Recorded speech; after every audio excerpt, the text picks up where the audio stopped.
Listening to unlock is a certain form of listening, kind of an extra special listening tool that helps us when things are really stuck.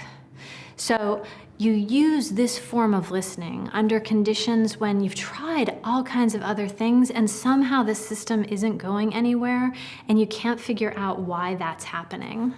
So say, for example, you have a colleague and you and your colleague are supposed to be prioritizing a particular initiative, and yet your colleague just doesn't seem to prioritize that thing, doesn't seem to offer it to her people, doesn't seem to have it be on her list, and you've tried talking to her about it and nothing's gone anywhere so far, and you figure she's pretty smart, you're pretty smart, you can't figure out kind of what's going on.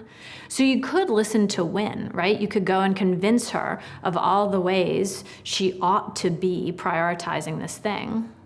And maybe you've tried that and it didn't work.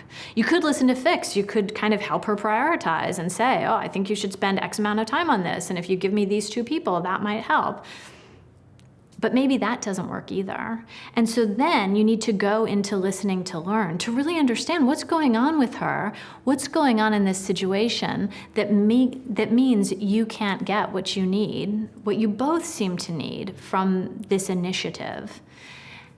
This particular kind of listening to learn is a special form where you're particularly looking for a way to unstick a thing. You're looking for some new insight that will unstick something that's stuck.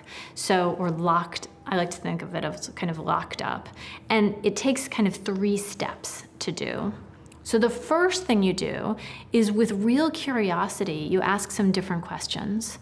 And those different questions are about pushing to the edges. These are questions like, what's the hardest part? What's the best part? What's most at risk for you? And as we push to the edges, we are able to not just hear the familiar story she might have been telling herself from before. We hear a new story, and maybe she has, and maybe you have, new insights about this thing. But just pushing to the edges with kind of, maybe you could ask her, what's most at risk for you if you were to assign 2 people to this initiative? And she might say, what's most at risk for me is that we don't get the things done that we need to get done in the other initiatives. That doesn't get you very far. So you actually have to ask that question a couple of times. I suggest at least 3 times. And you need to focus it on what's going on for her. Often our attention is grabbed by the problem itself. In this case, we're trying to look at, how is the person making sense of that problem? How does that person understand that problem? How is that person affected by that? And so we ask the question again, okay, so what would be most at risk for you if you didn't get to your other initiatives?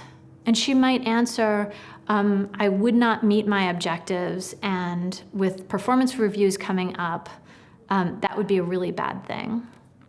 Okay, so we ask it again. What would be most at risk for you if performance reviews were coming up and you didn't meet your objectives and that were a really bad thing? What would be the worst part of that for you?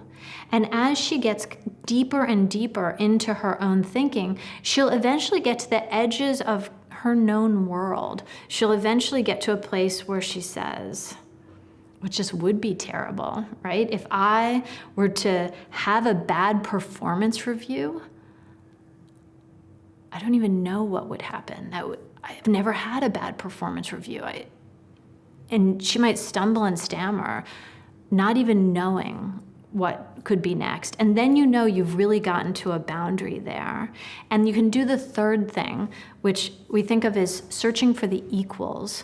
This is when something seems fused with something else. So in this case, it seems like having a good performance review is fused with being a good person. She wouldn't even know who she was if she didn't have a good performance review. And so as you find these equals, you can often say, oh, what if we took those apart just a little bit, just put a little bit of daylight between them so that you could imagine a world where you didn't get a stellar performance review and you weren't a failure and it didn't terribly affect your family and your ability to feed your family. If we could imagine that world, what new possibilities might we have for solving this problem between us? So listening for the equals, if you push for the edges and you ask the questions again, you find these little places where two ideas are fused together, and you can listen to unlock and find really novel solutions to something that's been stuck a long time.